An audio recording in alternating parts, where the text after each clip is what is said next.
à tous, shalom. Alors, j'aimerais aujourd'hui parler d'une forme de l'esprit de Python. Voilà, d'une manière, d'un comportement. Voilà, suite à des témoignages que j'ai pu vivre. Hein. Et en même temps, je vais déjà exposer ces témoignages-là.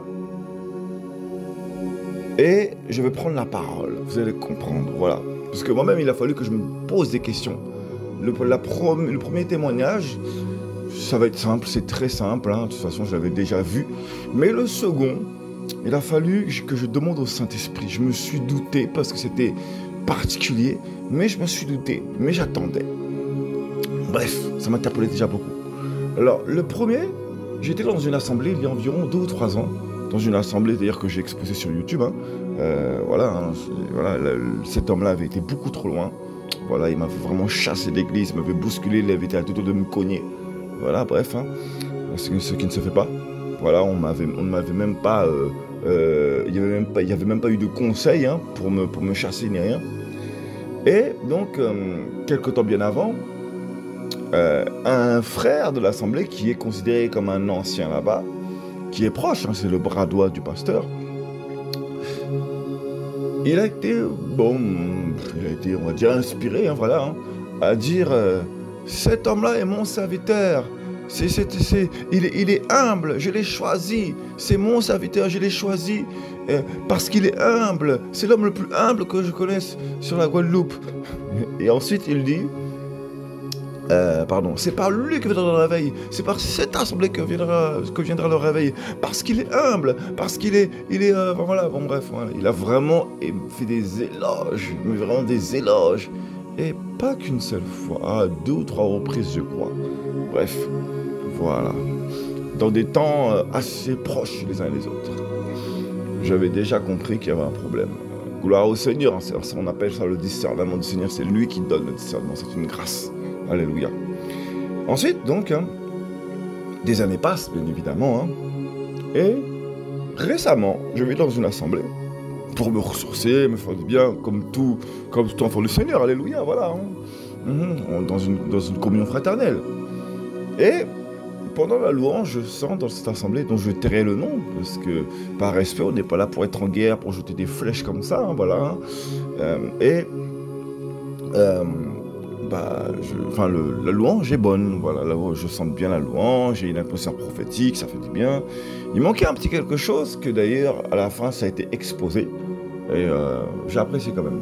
Mais tout à la fin, il y a une sœur que j'observais déjà, parce que quand on se dit prophète ou prophétesse, on doit sonder l'esprit derrière, pour savoir à qui on a vraiment affaire.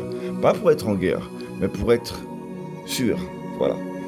Et parce qu'en général, l'Esprit du Seigneur atteste quand quelqu'un est vraiment avec le Seigneur. Alléluia. Et donc, à la fin du culte, hein, cette sœur est inspirée. Et elle dit, cet homme est mon serviteur. Il m'est agréable. Je l'aime tel qu'il est. Il m'est agréable. Il me satisfait. Bon, jusqu'ici, alléluia. Voilà.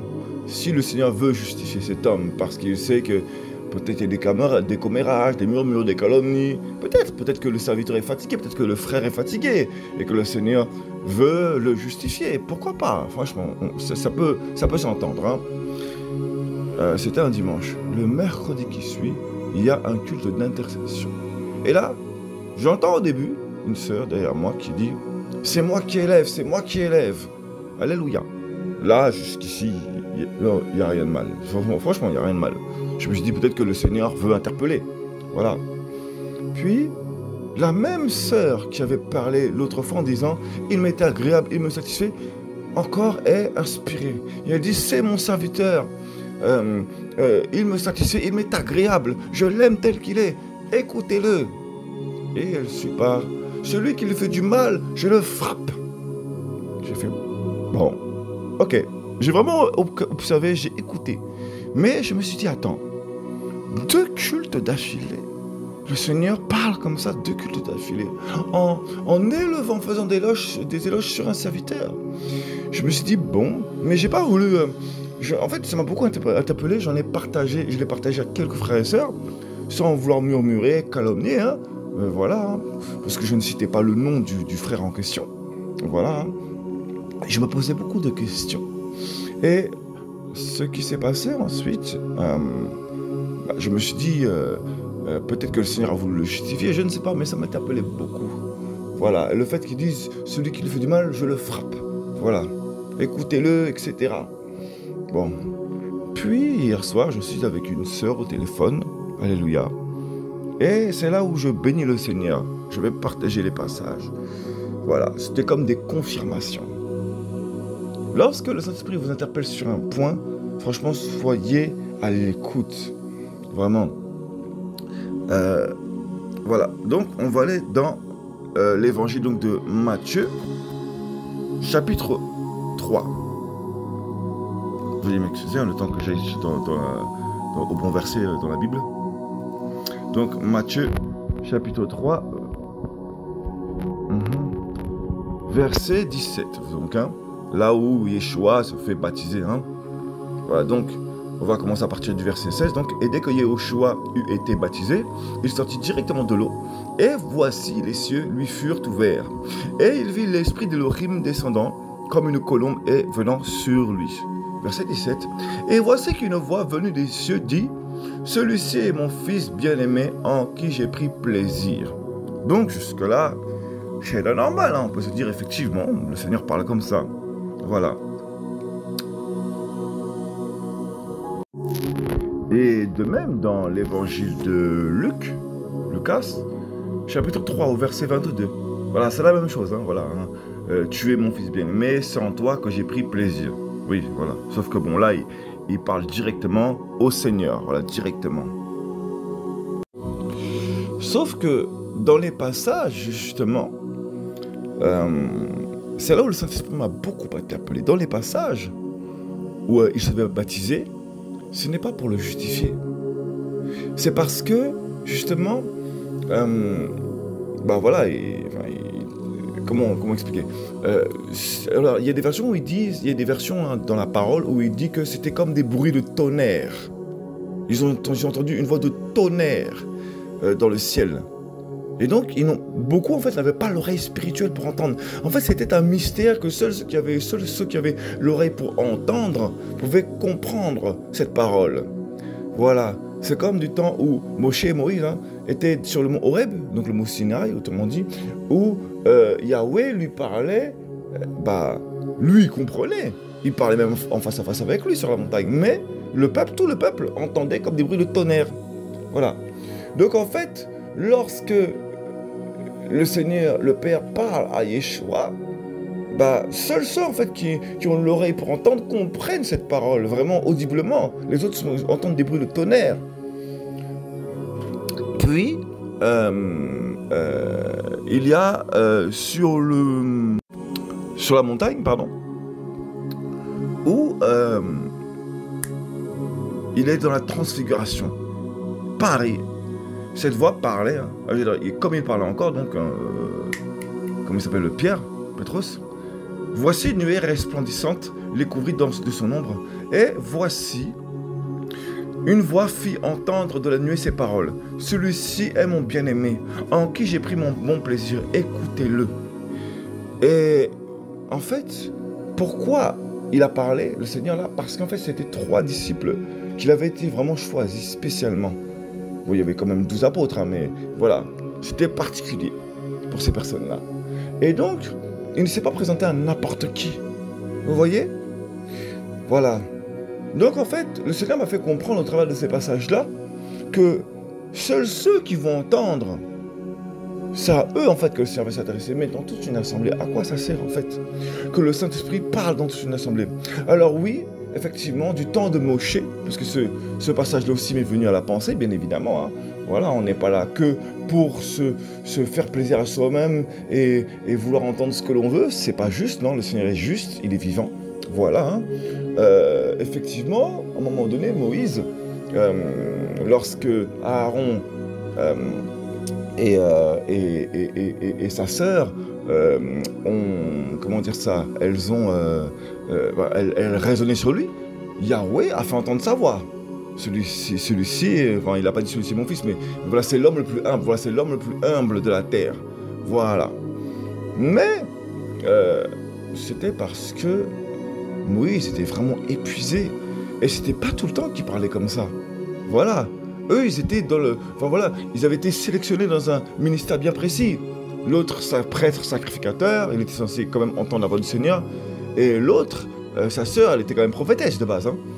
Donc ils avaient l'oreille pour entendre. Voilà, c'était pour justifier. Pardon. Donc voilà. Alors, lorsqu'on regarde ces passages, on remarque que Yeshua, même Yeshua, hein, qui est le sauveur sur la terre, est venu.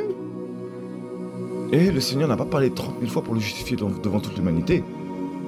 Ceux qui avaient l'oreille pour entendre ont entendu. Sinon, ça ne sert à rien de le magnifier devant tout le monde. Parce que Yeshua savait qui il était. Vous voyez? Et lorsque vous voyez que l'homme est trop exposé de manière élogieuse dans une prophétie, sachez que c'est l'esprit Python en fait. Voilà. Voilà. Il ne faut pas chercher plus loin. Même Yeshua, que le Seigneur est sauveur, le Seigneur ne l'a pas glorifié comme ça. C'est au moment de la résurrection qu'on a su qu'il était vraiment, qu'on a compris que c'était une gloire en fait. Voilà. Sinon, en général, c'était à des oreilles attentives qu'il parlait. Le Seigneur ne va pas se prendre la tête à exposer sa voix. C'est à des oreilles qui ne sont pas attentives, ça ne sert à rien. Voilà. Alors bien évidemment, parfois, dans les assemblées, il va quand même parler pour avertir. Mais il ne va pas faire des éloges à tout bout de champ sur un homme. Voilà. Hein. Voilà. Donc je tenais vraiment à partager ceci. Voilà. Il peut justifier un homme si vraiment la personne est fatiguée. Vraiment. Il peut justifier pour une prophétie. Mais pas 30 000 fois. Vous voyez ce que je veux dire? Pas 2-3 fois la filer comme ça. Après que le Seigneur me confonde, hein. Mais je vous dis, faites attention. Voilà. C'est ce que je tenais à partager comme message. Soyez encouragés au nom de Yeshua, vraiment. Hein. Le Seigneur parle à des oreilles attentives qu'il a ouvertes lui-même, afin qu'elles soient averties. Voilà. Tout simplement. Quand quelqu'un est trop mis en avant, il me plaît, il me fait plaisir. Non. Voilà. Voilà. Non. Et même regardez tous serviteurs en général qui ont souffert dans la foi. Le Seigneur n'a pas parlé comme ça en général. Vous voyez? Ils ont été justifiés. Voilà. Mais le Seigneur n'a pas parlé prophétiquement. Il n'a pas prophétisé comme ça en général. Vous voyez? C'est ce que je tenais à partager. Après que le Seigneur me reprenne vraiment si je me trompe, mais c'est ce que je tenais à partager pour avertir les âmes d'être vraiment attentifs et prudents. De ne pas se laisser avoir par toutes sortes de prophéties qui veulent élever un homme. Voilà. Et bien souvent, vous verrez que ces hommes-là sont contents. Parce que, ça élève leur chair, ça élève leur orgueil, ça élève leur ministère. Et ce n'est plus Yeshua qui est élevé, c'est l'homme. Voilà. On élève Yeshua, une prophétie élève Yeshua. Une prophétie n'élève pas un homme, c'est ce que je tenais vraiment à partager. Elle peut justifier un homme pour que cet homme-là souffle, parce qu'il souffre vraiment beaucoup. Mais pas, voilà, c'est Yeshua qui est élevé dans une prophétie par un homme. C'est ce que je tenais à partager. C'est pour le bien du corps. Voilà. Shalom.